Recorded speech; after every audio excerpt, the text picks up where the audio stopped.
and welcome to the Once Again podcast. We are your hosts, Ashley and Jason. In this episode, we will be looking at the 1971 film, Bedknobs and Broomsticks. In this series, we won't be doing a deep analysis of the film, or giving a bunch of behind-the-scenes facts, but rather giving our impressions of the overall film and the songs from the film. We'll also be giving a score to the film and ranking the songs. So grab some popcorn, sit back, and enjoy this episode. Bedknobs and Broomsticks is a 1971 American live-action animated musical fantasy film directed by Robert Stevenson and produced by Bill Walsh for Walt Disney Productions. During the early 1960s, Bedknobs and Broomsticks entered development when the negotiations for the film rights to Mary Poppins were placed on hold. When the rights were acquired, the film was shelved repeatedly due to the similarities with Mary Poppins, until it was revived in 1969. Originally at a length of 139 minutes, Bedknobs and Broomsticks was edited down to just under 2 hours prior to its premiere at Radio City Music Hall in New York City. As with Mary Poppins, the Sherman Brothers composed the film's songs, and as I previously mentioned, I believe this was the last time, and they left Disney Studios afterwards. The film was released on October 7th, 1971, to mixed reviews from critics, some of whom praised the live-action animated sequence. The film received 5 Academy Award nominations: Best Visual Effects, Best Art Direction, Best Costume Design, Best Scoring Adaptation and Original Song Score, Best Original Song for The Age of Not Believing, and won one of those, Best Visual Effects. This is the last film released prior to the death of Walt Disney's surviving brother, Roy O. Disney, who died 2 months later. It is also the last theatrical film Reginald Owen appeared in before his death the next year in 1972. In 1996, the film was restored with most of the deleted material reinserted back into the film. A stage musical adaptation has been produced. The musical had its world premiere at the Theatre Royal in Newcastle upon the Tyne on August 14th, 2021, before embarking on a UK and Ireland tour until May of 2022. The budget for the film was $6.3 million, or $46 million today, and the box office was $17.9 million, or $130.9 million today. Okay. You're letting me do names. Oh, go ahead. Yeah. Screenplay by Bill Walsh, Don DeGrady, based loosely on The Magic Bedknob and Bonfires and Broomsticks by Mary Norton. Cinematography by Frank V. Phillips. Edited by Cotton Warburton. Music by Irwin Kostal. Distributed by Buena Vista Distribution. The runtime was 117 minutes for the original 1971 version and 139 minutes for the 1996 reconstruction version. It starred Angela Lansbury as Miss Galatine Price, David Tomlinson as Mr. Emelius Brown, Ian Wayhill as Charlie Rawlins, Cindy O'Callaghan as Carrie Rawlins, Roy Snart as Paul Rawlins, Roddy McDowell as Mr. Rowan Jelk. Jelk? Jelk, yeah. Jelk? Is it Jelk or Jelk? I would assume Jelk. Oh, it could be... Oh, it Yelk. might have been one of the German... I think it's Roman Yelk. Okay, sorry. Yeah, that's why I stopped and thought about it. So Mr. Roman Yelk, Sam Jaffe as the Bookman, Bruce Forsyth as Swinburne, Tessie O'Shea as Miss Jessica Jessie Hobday, John Erickson as Colonel Heller, Reginald Owen as Major General Sir Brian Teagler. Yeah, the British. Hank Warden as Old Home Guard Soldier, Cyril Delavante as Elderly Farmer, Alan Hewitt as a soldier, Laney Weinreib as the voice of King Leonidas. Lenny Wormy also voices the Secretary Bird, Dallas McKeenan as Fisherman Bear, Bob Holt as Codfish, Cosmic Creepers as Cosmic Creepers. Yes, I wanted to give that has a little caveat because I tried to find the cat actor's name and it was unaccredited, and then I went to other websites and it said cat as Cosmic Creepers, and finally I went to a third website that said Cosmic Creepers as Cosmic Creepers, and I said, boom, there it is. So I gave him the name Cosmic Creepers as You know what? Cosmic It's a good name. Yeah. If I ever get another black cat, his name will be Cosmic Creepers. Very good. So when diving into the plot, I have book quote-unquote opening title sequence, and the title, it's not a book opening, but the title cards are clearly drawn to look like Middle Ages book, but it didn't open, so it doesn't count. So, like, here's a question for you. Have you seen this before? Bedknobs and Broomsticks? Yeah. Oh yeah, I grew up on it as a kid. So I've never seen this. Yeah. This is like Mary Poppins all again, where I haven't seen this. Okay. Spoiler alert, I'm not going to rag on this as much as Mary Poppins, at least. Okay. I enjoyed this more. Well, we're flipping it then, because I enjoyed Mary Poppins more, and I enjoyed this. I know exactly why I enjoyed this more, Okay. but we'll get there. Okay. And we have the song Overture / The Soldiers of the Old Home Guard, which I want to say, when I looked up the songs for this movie, there were so many different ones with so many different titles. I had a heck of a time. Like, this one was not just Overture / The Soldiers of the Old Home Guard. Other websites just had it as the Old Home Guard. Other websites just had it as opening surprised. song. That's why I just have it as war song in my notes. Because Yeah. I'm like, I know what song it's talking about, but... And it's not just this one. There's other ones, too, that have different It was very frustrating to do for this movie. But anyway, it was performed by a male studio chorus. And I have a note here saying, a marching vanguard of World War I soldiers, a.k.a. old men, singing about how they'll defend England. And I also think, the film came out less than 30 years removed from World War II. I'm sure this was a proud moment for those soldiers still living and their children, but for me, it was just okay. Thankfully, it's a short song. I gave it a 5 out of 10. I gave it a 6 out of 10. To be fair, I like weird war shanty type things, so I'm not surprised. Okay. I'm into that kind of thing. Well, during the 1940 London Blitz, Charlie, Carrie, and Paul Rawlins are evacuated to the small village of Penningreer Eye. I'm saying that correctly, right? Penningreer Eye? Peppenridge Eye? Peppenridge, yes, you're right. Pepperidge Eye. To the small village of Pepperidge Eye, where they are placed in the care of Miss Price, who is reluctant to take them in, but has to due to a special order, and Mrs. Hobday tells her that with the number of children that arrive that day, she has to find homes for everyone at such short notice. And I have a note here saying that Disney originally wanted Julie Andrews to play Miss Price. However, she turned down the role. I can't talk at all. She turned down the role. She would later change her mind, but by that time, Angela Lansbury had already signed on to do the role. And while I do enjoy Angela Lansbury in this role, I feel like the movie might have been different and perhaps a little bit better with Andrews in the lead role. Julie Andrews is 10 years younger than Angela Lansbury, and it might have made the character of Miss Price feel a little bit younger. Yeah, I do understand that. Now, thinking about it, especially, I love Angela Lansbury, so I was very excited to see that she was in this, so... But, no, I could see Julie Andrews being better in the role, just making her feel younger. Yeah. Nothing, I like Angela Lansbury, but it would just been a different, because at the time... But I do feel like Julie Andrews makes it feel more like Mary Poppins then, because you have, the young... It already does. does. It already feels like that. Yeah. Like I said, I know why I like it more, but... But I don't know. Just because at the time that they made the movie, Angela Lansbury was 45 and Julie Andrews was 35.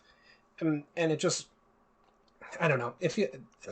I like Angela Lansbury, don't get me wrong. I grew up watching Murder, She Wrote. Great show. Yeah, same.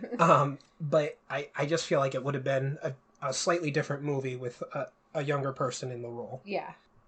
The three children learn that Miss Price is an apprentice witch who wants to use her witchcraft to aid in the war effort. In exchange for their silence, she casts a spell on a bedknob that Paul removed from the brass bed in their room. When reattached to the bed, it'll travel anywhere he asks. But before they can test out the knob, however, the local reverend comes by with a letter, and it is from her teacher.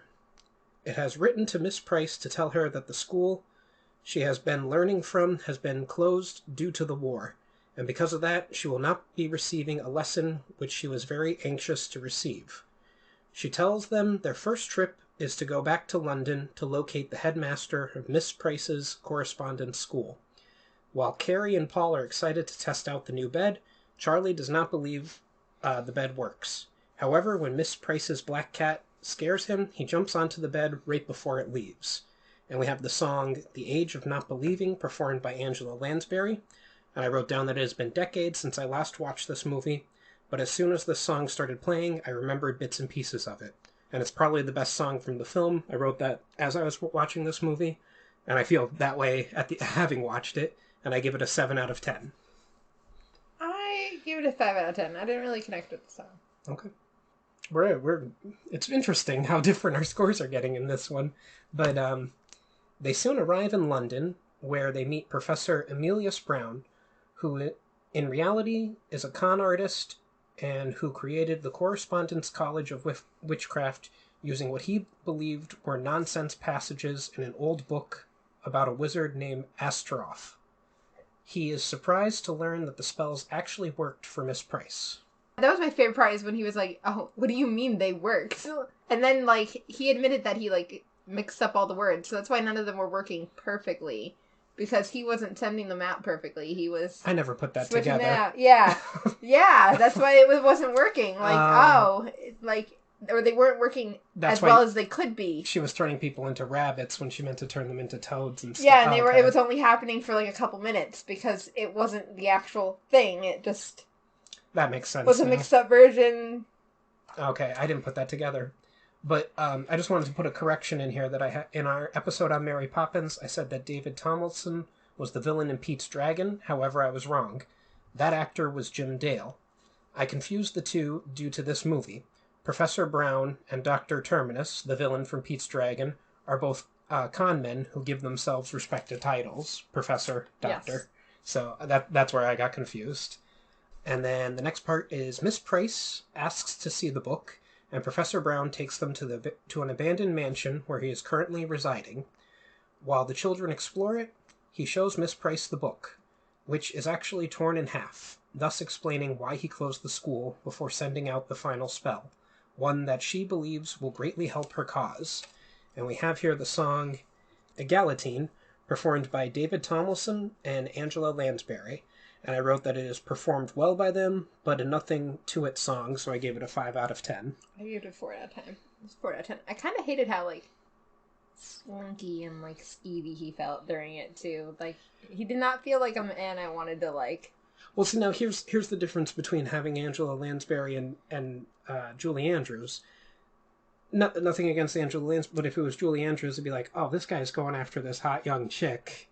Versus, oh, this guy's creeping on this middle-aged older lady. Like, I don't know. I think it still would have been creepy either way, though. Oh, it's creepy either way. But it would have been more creepy. Would have made more sense, I think. Yeah. But, did you like how I refer to 35 as young? Because one of us is turning 35 very soon. Professor Brown tells her that he bought it from a bookseller at a street market, but because he gave the bookman what he believed to be a dud coin, they each got half of the book. She, Professor Brown, and the children traveled to Portobello Road to search its many stalls and carts of old books. And we have here the song Portobello Road, performed by David Tomlinson, John Archard, Thurl Ravenscroft, Ian Wighill, Cindy Callahan, Roy Snart, and others. And again, another well-performed song, but nothing much to it. It is a fun number, though, so I gave it a 6.5 out of 10. It reminded me of the Step in Time segment from Mary Poppins. It's fine, but the accompanying dance number goes on for far too long. And then I have one other question that I'll wait until... I had pretty much the same note about the dance going on way too long. I was like, oh, it's still going where we haven't stopped. Like, it just kept going. I gave it a 4 out of 10. Okay. Just because I didn't really like the song. And like I said, I'm not into the musical things. Okay. So, like, I wasn't really sold on anything that was going on. I was like, I mean, it's nice, but, like, let's go on with the plot. We got a good plot going on here. I think, for me personally, we've reached the stage of Disney movies where I've seen them, in my childhood, and I have fonder memories of them. Like, I remember them being better than actually watching them right now. But I also have a note here asking, do you think those two young women in the pink and green dresses who approached Professor Brown were sex workers? Because the way they might have been. They, like, slid up to him, and he's like, hello, ladies, get out of here. Like, I just had a feeling. You might be right. Yeah, because they were in these bright colored things when everyone else is in muted clothes and stuff, and they were literally on a corner. But I don't know. But their search attracts the attention of a spy named Swinburne, who works for a man known as the Bookman. After the street market closes for the day, Swinburne takes the entire group, including the magical bed, to see the Bookman, who is revealed to possess the other half of the book. He and Miss Price exchange their halves, but the completed text only says that the spell is inscribed on a medallion known as the Star of Astaroth. The Bookman tells them that, during Astaroth's life, he used magic to imbue animals with anthropomorphism and give them human qualities. However, they rebelled against him, killed him, stole many of his magical possessions, and traveled to an unknown land. When the Bookman names it, Paul realizes it's one described in a children's book he took from Professor Brown's house. He asks Paul to give it to him, but he refuses, which prompts a tense standoff. And I wrote down here that I laughed at Swinburne's line, if it's all the same to you, I'd rather use my own sentiment, when the Bookman hands him a knife. And I don't know why, but that little line cracked me up. It did make me laugh, too. Yeah.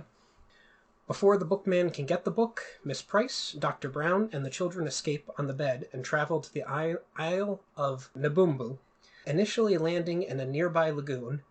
They go underneath the beautiful briny sea, where Miss Price and Professor Brown win a dance contest at the Briny Ballroom, an underwater nightclub, until the bed with the children on it is caught by a bear who is fishing in the lagoon.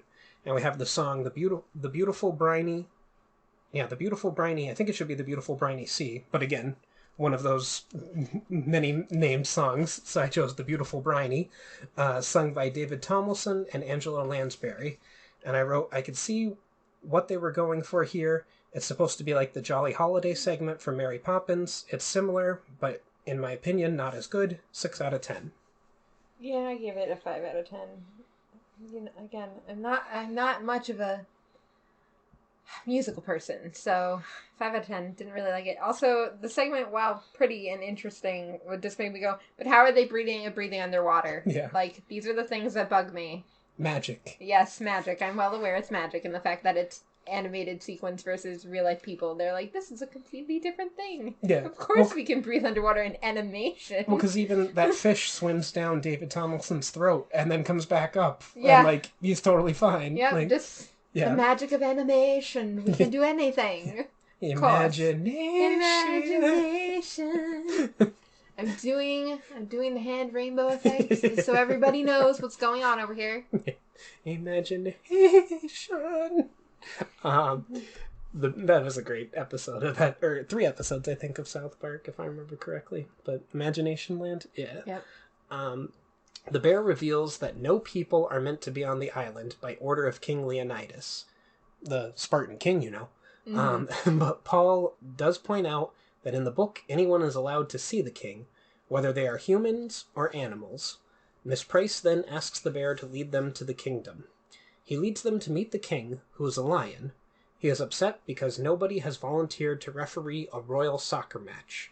Professor Brown convinces him that he can do so, and he observes the star hanging from King Leonidas's neck. And I have a note here saying it's interesting that they refer to soccer as soccer and not football as the Brits do. Yeah, and they call it football at points too as well, like the characters. I have that note. I believe it's Paul says it later. Yeah. But right here they're calling it soccer, and I was like, and you know what's? I'm like, of course it's soccer. Yeah. We have the British here, and then I'm like, but why are we calling it soccer? Like that was my thought. Like, of course it's soccer. Yeah. What else would it be? Mm-hmm. I also have a note here saying that I feel like we'll be seeing King Leonidas's design or a very similar one very soon in another Disney classic. And we continue to just see them using the same animations. Yeah, literally the only difference, I believe, is King Leonidas has hair and the other character does not. I think that's... My thought process is also just, actual like hand-drawn animation is very difficult, and that if they don't have to draw new characters completely, they would probably rather not do it. So understood. Oh, that looks good. Let's do that again. That looks perfectly fine. Yeah. Let's change it, and we can just trace some of our get the white out. Right. The game becomes a silly contest among the animals, where the rules are made up on the spot, and Professor Brown tries in vain to grab the star from King Leonidas, while being knocked down repeatedly by the animals. Following the game, he secretly switches the star with his referee's whistle. Furious, King Leonidas runs after them to get it back, but Miss Price turns him into a rabbit. And I have my first note here says, seeing the hippopotamus pass the ball to an ostrich made me think of Fantasia. That little segment that was the hippopotamuses and the ostrich and the crocodiles. And then I loved how the vultures were very excited every time they thought Professor Brown was injured. They would run out into the field, these big smiles, and then they slowly walk back whenever he was okay. And then here's that note. Interestingly, Charles does call the soccer match a game of football. Yes. So it was Charles, not Paul, that said it, like I said before. But yeah, so he does refer to it as football at that point. The group then uses the bed to return home, only to discover that the star has disappeared, as it cannot leave the fantasy world. Fortunately, Paul reveals that the words of the substitutionary locomotion spell have been in his book all along, and we have the song Substitutionary Locomotion, sung by Angela Lansbury, David Tomlinson, Ian Wyhill, Cindy O'Callahan, and Roy Snart. And I wrote, well sung, but forgettable in my opinion, 4 out of 10. So funny. I love this song. I don't know. There's something about it. I like songs with big words. 7 out of 10. Also, I think it's so funny that, I love that kind of, thing that happens, trope, where it's we had the answer all along. Okay. It was well done here. It was well done. Yeah. None of you were listening to me, but I had the answer. Miss Price attempts the spell, which gives inanimate objects the ability to move on their own, but is unable to control it. After a feast of sausages and mash, Miss Price is still unhappy that the spell doesn't work. So to cheer her up, Mr. Brown does some juggling. And I wrote down here, cosmic creepers wanting some sausages and mash for the win. He comes back in, he's like... leave him behind. He's like, does anyone want any more food? That's because Cosmic Creepers is secretly like Salem from Sabrina the Teenage Witch and is a human. Well, possibly. I hadn't considered that, but I was going to say very much so in the real world perspective, because some of the scenes with him were an actual animatronic cat, whereas other scenes were a live cat. Love it. Yeah. Accidentally stepping on the cat's tail, an apple lands in the gravy and makes it... Which, it was pretty impressive that David Tomlinson can juggle the way that he was doing it. I hadn't considered that until... He really was juggling those. But after accidentally stepping on the cat's tail, an apple lands in the gravy and makes a mess. But Miss Price and the children think it's very funny and laugh. Hilarious. Seconds later, Mrs. Hobday has arrived to tell Miss Price that she found someone to take care of the children. The local milkman and his wife would be happy to raise the children on their farm. However, Miss Price tells her that things have changed. She has grown fond of the children, and the children say that Mr. Brown has become like a father to them. After Miss Hobday leaves, the children ask if he can stay on. However, Mr. Brown says he is going to return to London. He says goodbye to Miss Price and the children, and after the children go to bed, Miss Price cleans up. That night, a German raiding party arrives in Pepperidge Eye and commandeers Miss Price's house. She and the children are captured and taken to the museum inside the old castle. Professor Brown, while waiting overnight at the station for the first train to London, discovers other Germans engaging in acts of sabotage. He realizes that Miss Price and the children are in danger, returns to the house, breaks in, but hears Miss Price's cat, Cosmic Creepers, meowing very loudly. He tries to quiet it, quiet him, very aggressively I might add, but the Germans can hear him and go inside to investigate. Professor Brown goes into the room where Miss Price keeps her spells and figures out how to turn himself into a rabbit, and it works. He escapes the Germans and the house, and then joins the others at the castle. After reverting to human form, he suggests the substitutionary locomotion spell be cast on the old uniforms and weapons in there. Miss Price agrees, and they use it to create a magical army of medieval knights, Elizabethan guards, cavalries, redcoats, and Highlanders. And I wrote that this is the part of the movie that I most clearly remembered from my childhood, like all the coat of our soldiers marching. I loved all that, though. Like I said, I've never seen this movie before, so I was like, yeah, let's go. Use all that magic.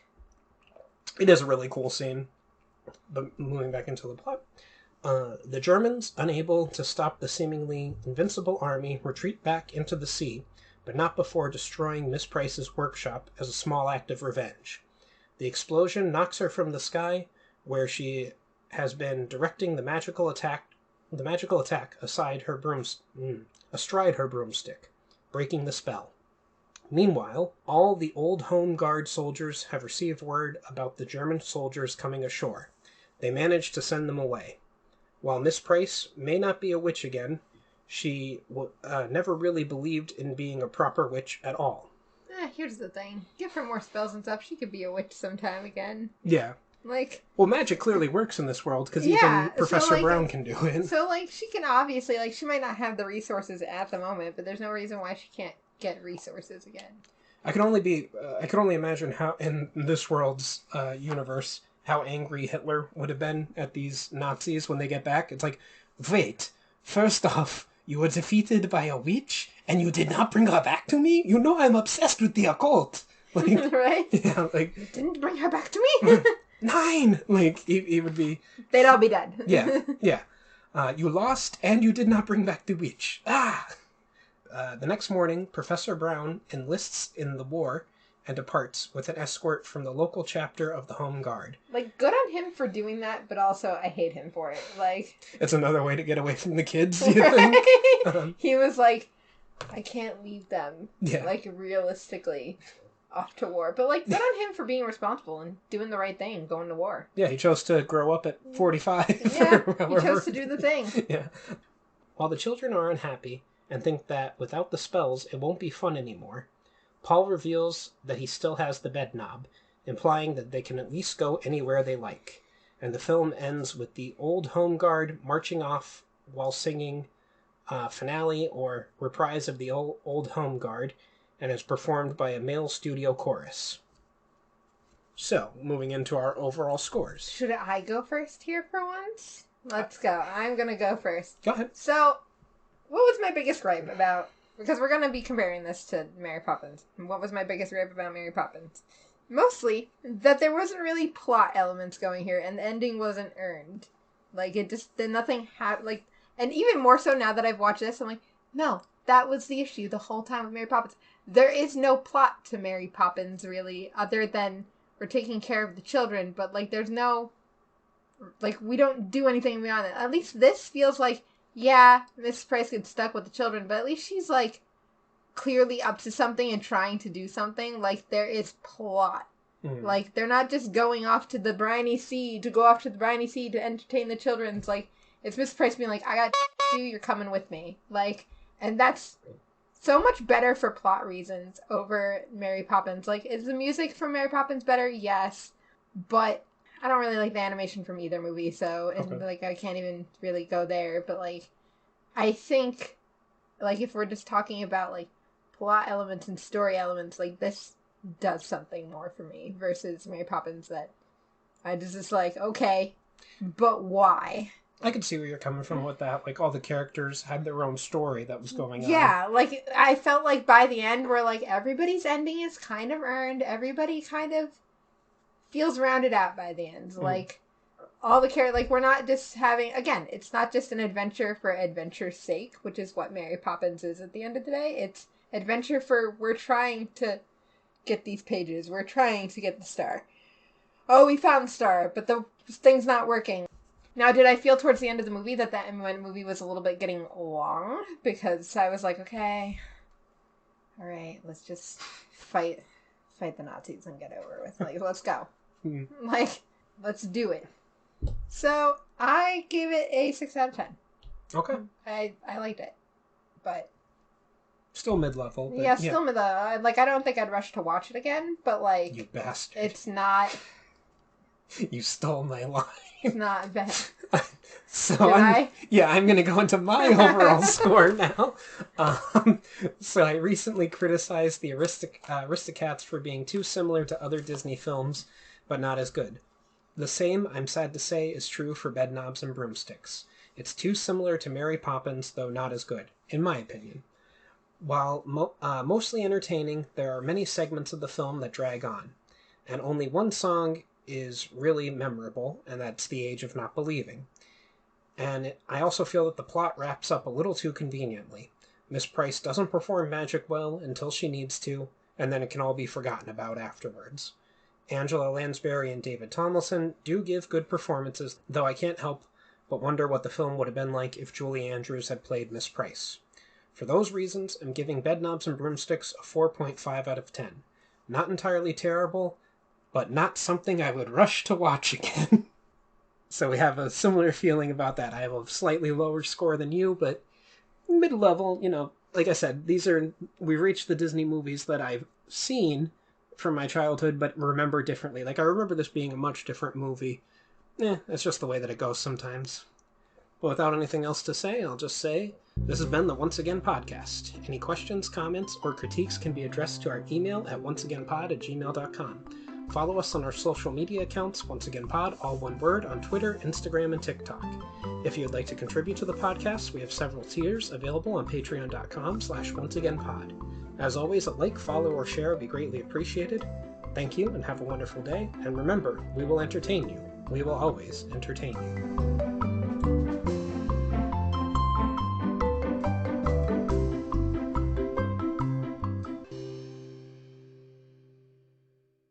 Rumpelstiltskin always says that magic comes with a price.